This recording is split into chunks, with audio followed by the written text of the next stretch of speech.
તો વ્હાલા વિદ્યાર્થી મિત્રો, આજે આપણે સ્વચ્છતા નિબંધ જોવાના છીએ, તો ચાલો આપણો વિડિયો ચાલુ કરીએ। પણ એ પહેલા જો તમે આ ચેનલમાં નવા હોવ તો નીચે આપેલા લાલ બટનને દબાવી આ ચેનલને સબસ્ક્રાઇબ કરવાનું ભૂલતા નહીં। તો ચાલો આ વિડિયો ચાલુ કરીએ।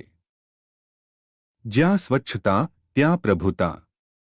સ્વચ્છ શરીર, સ્વચ્છ મન, સ્વચ્છ ઘર, સ્વચ્છ આંગણું, સ્વચ્છ ફળિયું, સ્વચ્છ ગામ, સ્વચ્છ શહેર, સ્વચ્છ દેશ, સ્વચ્છ હવાને સ્વચ્છ આકાશ હોય તો જીવવાની કેવી મજા આવે। પૃથ્વી પર જાણે કે સ્વર્ગ ઉતરી આવે।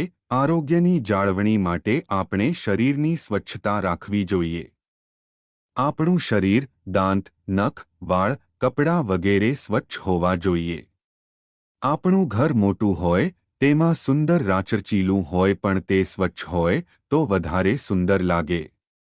આપણું ફળિયું, સોસાયટી, ગામ કે શહેર સ્વચ્છ હોય તો જ સુંદર લાગે। સ્વચ્છતાને લીધે માખી અને મચ્છરનો ઉપદ્રવ પણ ઓછો થાય અને વાતાવરણ પ્રફુલ્લિત બની રહે। ગંદકી એ આપણા દેશનો રાષ્ટ્રીય રોગ છે। શહેરોમાં તથા ગામડામાં બધે જ ગંદકી જોવા મળે છે। ગામડામાં ઘરના આંગણા પાસે જ ઉકરડો હોય છે।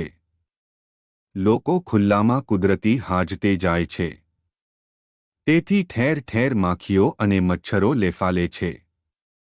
લોકોના શરીર, કપડાં અને ઘર પણ ઘણા ગંદા હોય છે। શહેરોની ચાલીઓ અને ઝૂંપડપટ્ટીઓમાં ઘણી ગંદકી જોવા મળે છે। ઠેર ઠેર અને તેમાંથી માથું ફાટી જાય એવી દુર્ગંધ આવે છે। આપણા લોકોમાં સ્વચ્છતા અંગેની સભાનતા હજી ઘણી ઓછી છે। તેઓ ગમે ત્યાં થૂંકે છે, પાન ખાઈને ગમે ત્યાં પિચકારી મારે છે। કચરાના ઢગલા ખડકાયેલા હોય। લોકોના સ્વાસ્થ્ય બાબત, ખાસ કરીને બાળકોના સ્વાસ્થ્ય પર ગંદકીની માઠી અસર થાય છે। તેઓના શરીર તંદુરસ્ત રહી શકતા નથી। તેઓ અનેક પ્રકારના રોગોથી પીડાય છે।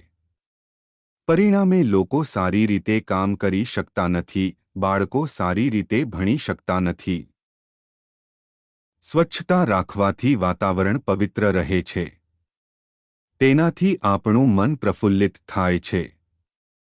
સ્વચ્છતા જાળવવાથી રોગચાળો અંકુશમાં રહે છે। કામ કરવાનો આપણો ઉત્સાહ જળવાઈ રહે છે। આપણે લોકોમાં સ્વચ્છતા અંગેની જાગૃતિ કેળવવાના પ્રયત્નો કરવા જોઈએ। વર્તમાનપત્રો, રેડિયો અને ટી.વી.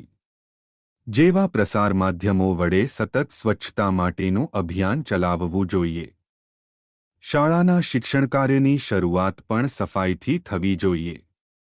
દરેક બાળક શાળાના સફાઈ કાર્યક્રમમાં જોડાય અને સફાઈકામ કરવામાં નાનમ ન અનુભવે। મહિનામાં એક વાર શાળામાં સફાઈ સપ્તાહ ઉજવવું જોઈએ। વળી ગામના અને શહેરના રસ્તાઓ, જાહેર સ્થળો વગેરેની સફાઈના કાર્યક્રમો પણ યોજવા જોઈએ। આ રીતે બાળકોમાં સ્વચ્છતાના સંસ્કાર કેળવાશે અને લોકોમાં સ્વચ્છતા માટેની જાગૃતિ આવશે। સંપૂર્ણ સ્વચ્છતા વડે જ સુદૃઢ અને સંસ્કારી સમાજનું નિર્માણ થઈ શકે છે।